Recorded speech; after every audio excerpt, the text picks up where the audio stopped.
नमस्कार दोस्तों, GS classes में आपका स्वागत है। आज हम लोग बीपीएससी मुख्य परीक्षा के लिए महत्वपूर्ण टॉपिक भारतीय राजनीति में जाति की भूमिका पर प्रश्न उत्तर के रूप में देखेंगे। इस पर हम लोग संक्षिप्त टिप्पणी को लिखने का अभ्यास करेंगे।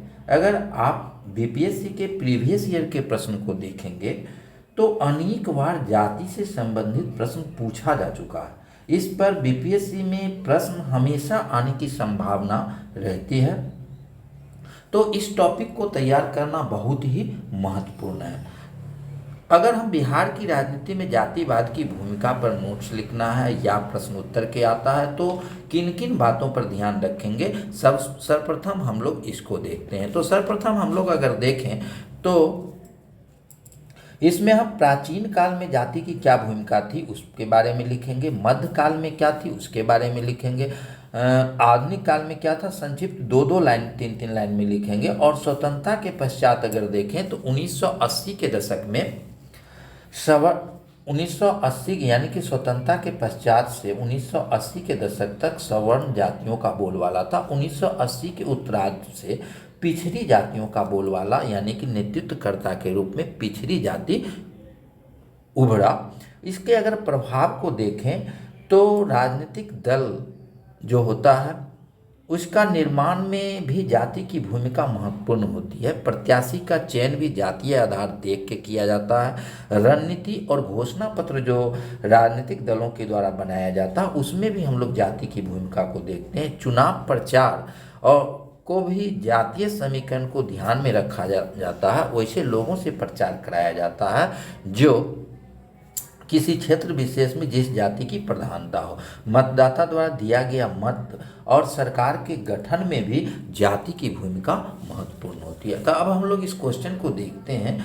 तो बिहार की राजनीति में जातिवाद पर संक्षिप्त टिप्पणी लिखें। अगर शब्द सीमा में है तो हम लोग को शब्द सीमा का ध्यान रखना है, जितना कहा जाए उसी के आसपास लिखना है और उसमें अपनी संपूर्ण बातों को रखना है, क्वेश्चन के अनुरूप रखना है। तो हम लोग देखते हैं कि बिहार की संपूर्ण सामाजिक संरचना, सामाजिक संगठन एवं सामाजिक व्यवहार जाति पर आधारित होती है। फलतः यह कल्पना नहीं किया जा सकता कि समाज में संचालित होने वाली राजनीति इससे मुक्त हो।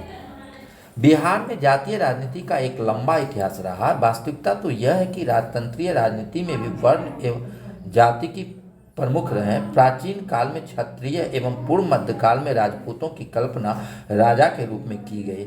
यह विचार साहित्यिक एवं धार्मिक आधार लिए हुए था। आधुनिक राजनीति के विकास के समय से ही बिहार में उसका जातीय अहम स्पष्ट दिखता रहा है।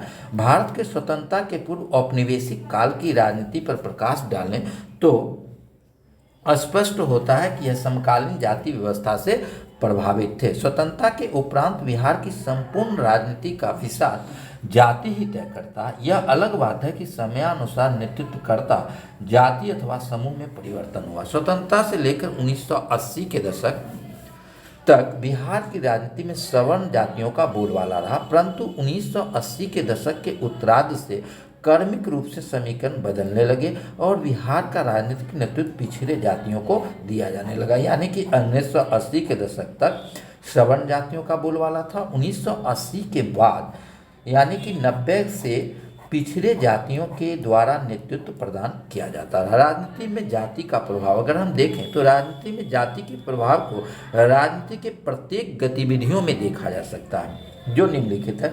दलों के निर्माण में जाति से प्रभावित होता है, अर्थात अनेक बार किसी जाति विशेष के हितों की पूर्ति के लिए राजनीतिक दलों का गठन किया जाता रहा है। उदाहरण स्वरूप क्षत्रिय महासभा, कायस्थ महासभा, कुर्मी महासभा आदि।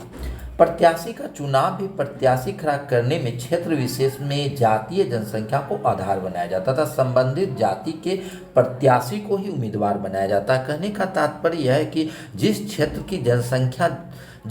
की जनसंख्या ज़्यादा होती है उस क्षेत्र में उसी जाति विशेष के प्रत्याशी को खड़ा किया जाता है। राजनीतिक दल अपने रणनीति का निर्माण भी जातीय समीकरण को ध्यान में रखकर करते हैं। उनका घोषणा पत्र जाति विशेष के मत को प्राप्त करने से प्रेरित होता है। चुनाव प्रचार के दौरान भी जातीय समीकरण सर्वोच्च होते हैं। प्रचार कार्यक्रमों में जाति विशेष के हितों को सर्वोपरि रखा जाता है। बिहार के मतदाता भी अपने जाति विशेष के उम्मीदवार को अथवा जाति विशेष दल के उम्मीदवार को अपना मत देते हैं।